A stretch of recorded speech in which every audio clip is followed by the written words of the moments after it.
This video is brought to you by Miniature Market. Thousands of board games, discounted prices, miniaturemarket.com. Hello my friends, it's the Game Boy Geek here. Today we are going to be venturing into the sweltering hot heat of the desert.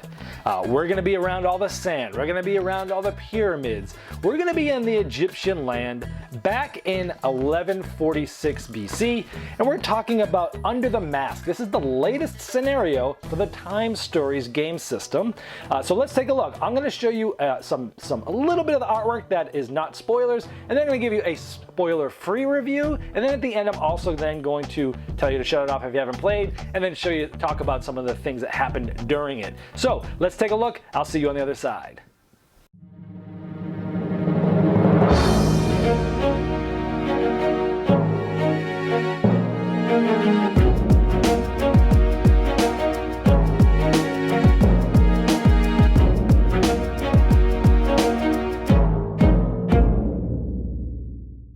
Here's just a sample of the artwork. This is the opening location that you start in, and the artwork is actually readily available on the publisher's website. They've been actually sending out newsletters with this artwork, so it's safe to show. But just to give you, it's nice and light and vibrant, but real looking, and you know, another gorgeous set of artwork, but in a different style than some of the others. And a little bit more artwork on the characters. Again, this stuff is on their website as well, but these are the different characters you can select. Now, I mentioned, or I'll be mentioning a little bit about whether this is kid-friendly or not. These two characters, basically mainly just that second one, is probably about as revealing as you'll see in the game, and pretty much if you think your kid can handle looking at that, then they'll be able to handle out everything else in the game as the kids go. Look, if you've watched my videos, you know that T.I.M.E Stories, how highly I think of it. It was my game of the year last year. Asylum knocked my socks off. So how does this one really compare to all the other ones? Well, let me first, this is the non-spoiler side of the review. If you haven't played this yet, don't worry, I'm not going to spoil anything. I will tell you when to shut this off. Now, in general, the thing that most people want to see and hear about is how is it compared to the other ones? I'm going to kind of vaguely do that for you. So first of all, artwork, amazing. All of the artwork and feels have felt different, and this is that too. A lot of people want to know, is it family friendly? Other than I'd say the two characters that are in the game that I've shown you that are on the box and readily available, those are probably the artwork that reveals the most of the body. And so if you're okay with showing your kids that, then there's nothing else in the game that you won't be able to play. There's no blood and guts, there's no craziness, there's no weird situations. You could easily play this with teenagers or even some pre-teens if they can handle it as well. There's nothing here that will not make this game kid friendly. Same as Prophecy of Dragons, the one previous. Both of these could really be played with kids, or older kids, where the first two really not so much. So that's a big plus here, is you could probably play this with kids. And the artwork is different, it looks awesome as well. So what about the mechanisms and things? How does this differ? Is it puzzly? Is it not? Is it more combat-y? Is it not? Well, let me go back and say, so the Asylum was my favorite, and that one was the most puzzly, if you remember. And there were some puzzles, especially at the end, that you could not get through. You could not brute force your way through, and I loved that the most. My second favorite was Marcy Case at the time, where it was a lot more weapons and combat and things like that, and rolling a lot of dice. But yet there were still some puzzles. Even though you could get your way through puzzles and kind of guess your way through or brute force your way through, at least they still had a decent amount of puzzles there. And then my least favorite of them all so far was Prophecy of Dragons. That was the last one, because there were really no puzzles at all, especially not even one at the end, and it was really more just a luck fest, rolling a lot of die and doing a lot of combat, and that was my least favorite of the bunch. Where does this one sit in there? For me, so puzzle-wise, there's basically one puzzle in the game, and you can brute force or guess your way through, similar to what you could do in the Marcy Case. So puzzly wise, it's not heavy puzzles. There is one, but you can kind of get your way through, so it's even less puzzles, I'd say, major puzzles than, say, Marcy Case, but more than Prophecy of Dragons, and you can kind of get your way through there. One of the things that I liked about this is people that complained early of some of the earlier T.I.M.E stories that they had to repeat things too many times and go through the same motions. I'm not going to tell you how, but I think if you had problems with that with earlier T.I.M.E stories, this one will be better for you in that regard. You won't need to go redo as many of the same things as you did before. I'm not going to tell you why or how, but this is going to be a better one for you. So without spoiling it, I enjoyed it quite a bit. It's definitely not my favorite one. I would have liked, again, seen more puzzles. It's better for me than Prophecy and Dragons was. Now, there was a lot less combat in this game, probably as much dice rolling as before, but they're different. They're different type of tasks, but not the combat rolling one. So you weren't always just fighting for skulls and stuff, and then there were a few of them, but there wasn't as much combat. So for that, I really liked that aspect of it definitely more than Marcy Case. So from a combat and dice rolling and how the game flowed, it was my second favorite, I'd say, after Asylum. But because it only had one puzzle and you could kind of guess your way through, which if you're going to stick around for the spoilers, I'll tell you more about that later, it kind of fell a little bit behind Marcy Case, because Marcy Case did have a couple of good puzzles there, and the way we found the end of that really was enjoyable. So for me, it's kind of right around Marcy Case. I liked it better because it didn't have as much combat, but I didn't like it as much because it had puzzles. So I could give or take, it's probably about tied for second for me. But it was fun. If you're wondering how many, I'm not gonna tell you how many runs it took me, but it took me about the same amount of time as it did the other games, which is, and I timed all of them. This one took me right around 4 hours of just pure game time, not setting up, not eating lunch in between runs, not that sort of stuff. So just around 4 hours, and that's been exactly the same for all of my games. So I don't see this taking any longer or shorter than any of the other Time Stories that you've played. And that's going to be pretty much the end of my non-spoiler review, because I did really enjoy it a lot. I'm looking forward to seeing the next ones, because these first 4, they didn't get any feedback, right? They heard a bunch of feedback from Asylum and all these, and they're not able to implement those until after this one. So we're going to look forward to the next one. So overall, this one was really good. I loved the theme. It was my favorite theme by far. When I first saw all the Time Stories, this was the one I was most excited about, and it was very enjoyable, and there were some different mechanisms in here. Every Time Stories has sort of these different things that they do. This one also has a different mechanism that you will like, but I'm not going to go into that now.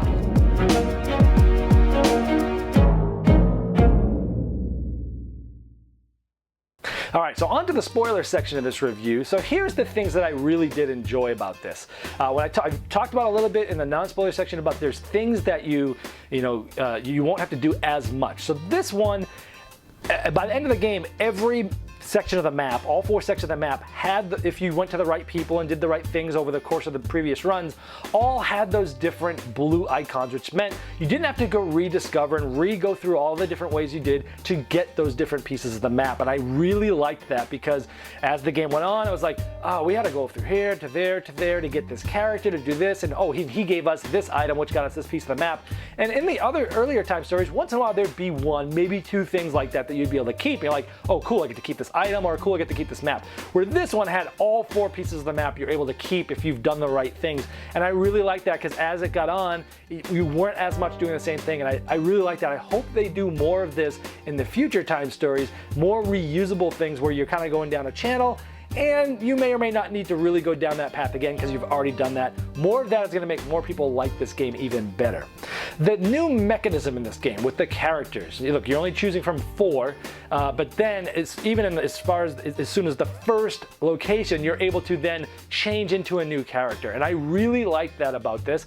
And the interesting thing was the new characters, yes, they allowed you to do some cool things. Some of them had special abilities, some of them had, different things for different tasks, and that was cool.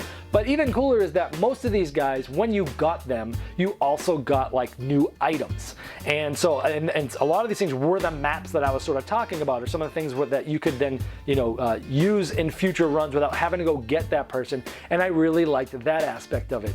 Having the different characters were cool. Having them come out at different times was cool. And that really added a lot to it, because at first you only have 4 characters, and then all of a sudden you have a lot of different guys you could pick from. Of course, 2 of those characters you really kind of could use to go through the tunnels a lot faster. But in the end, I didn't find that it was almost not as worth it, because the amount of time and a lot of different things you had to do to go through to get those 2 characters, by the time you went through, you reduced some of those tests down, well, then you had to add a bunch of time if you used those guys if you got through it. So I'm not sure. That was sort of a zero-sum game for me there. Now let's get to the main puzzle aspect of this. I was hoping that there were more puzzles in this game, and there's only that one in that room with the water and the totem poles, and you're trying to figure out which ones to do. And I like thematically how you had to hold your breath and look at the cards and try to figure it out. I thought that when we were reading it, I was like, oh, this is cool. And we're like, and you're not really knowing what you're looking for, and that part was cool. The part I didn't like is that maybe, you know, when you make a puzzle and you know the answer, you think it's easy for everybody, right? But in this one, it's like, well, what do you do? What are you looking for? I mean, we were looking for like patterns, like which one has the pattern that matches up? I was looking for patterns. I was like, which one of these patterns most matches up with the ones of the doors that you can push? And when I looked at all the cards that I could within the run, I was like, well, they all were equally there. And then my dad was saying, well, I was counting them, and I was thinking of a pyramid because they're in Egypt, and the most will be on the bottom and the least will be on the top. It'll go up like this. Come to find out, that was actually the exact opposite. He was onto something, but it was the opposite. But it's hard because you only have a certain amount of time to look at them because you're holding your breath. For us, again, like Marcy Case. Now in Marcy Case, we actually finished the puzzles the right ways. We actually figured them out. But you could have brute forced or lucked your way through. With this one, first time through, we didn't know. We were out of breath. We did the things, and we just picked one. And we happened to have just got our way through, and we got it right.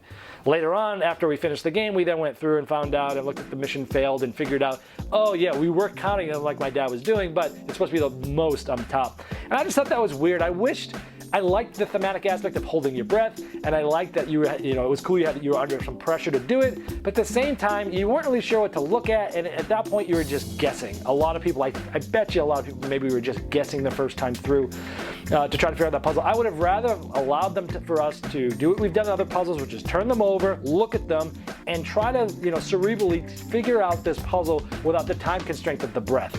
I liked it from a thematic standpoint. From an execution standpoint, it made the game worse because at that point, we just lucked our way through. We just happened to have guessed right. We got through. And then we got through. So overall, the puzzle, there was only one, and I didn't like the way it was done. So that's that. Now on to the last part that I had a problem with, and this is a hit or miss, but there is, you know, the key on the box, right? And you know, in Marcy Case, if you haven't played Marcy Case yet, don't listen to this part. Cover your ears. But earmuffs. But in here in Marcy Case, it was that tape, that red tape. And when you're going through and you get those tapes, you listen to one that had the red one, and that didn't end up being the one that it was, but it kind of messed with your head. This one, you have this key, and you go and you get the key. But then in the kitchen, but then you go and you find like key number 6. And that key number 6 you actually used and you needed to use, or we needed to use to get to where we needed to do. And we never end up using this key. We got to the end of the game, we're like, okay, we finished it. Now what about the key? So we went through afterwards and looked through the cards and stuff. We're like, you don't use the key. And I don't know, I just think that's kind of lame that you put this key that looks so cool and you find it in the game, you get all excited, and it doesn't do anything. So I had a problem with that. I hope they don't do that in the future. I'm not lying, I have one last also thing that I had a problem with. Again, some of the directions, you know, when you're using items, some of them had that red X, and you look at the thing and it says, you must discard the item in order to use this. And this could have easily have gone one way or the other, but we were reading that as when you get rid of this item, you also had to spend the things that were there. Maybe it was a grain, maybe it was 2 grain, maybe it was a gold.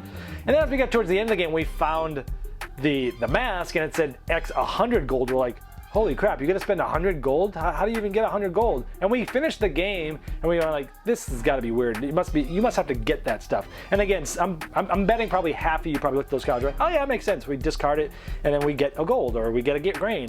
But the way that the rules stated on the card made it seem like you have to discard those things because the X was almost like right on a lot of those things. It was right next to them. And I just thought that was weird. It needed more clarification. Once again, in the newer scenarios, I really hope they just include a rule booklet that goes into the details of those scenarios. But there were a lot of things I liked about the game. So those are the sort of the spoiler things that I liked and didn't like about the game, and that is Under the Mask. This video was sponsored by Miniature Market's Review Corner. The Review Corner features podcasts, video, and written game reviews by gamers for gamers. Miniature Market, the online gaming superstore. Thousands of board games, discounted prices. Check them out at miniaturemarket.com. I'd like to thank each and every one of you for backing me on Kickstarter, making this season become a reality. I'd like to especially thank those here that have backed me at the credit level. Now, these video reviews are also available by audio on our podcast. It's the intros and the final thoughts on GameBoyGeek.com. Click podcast.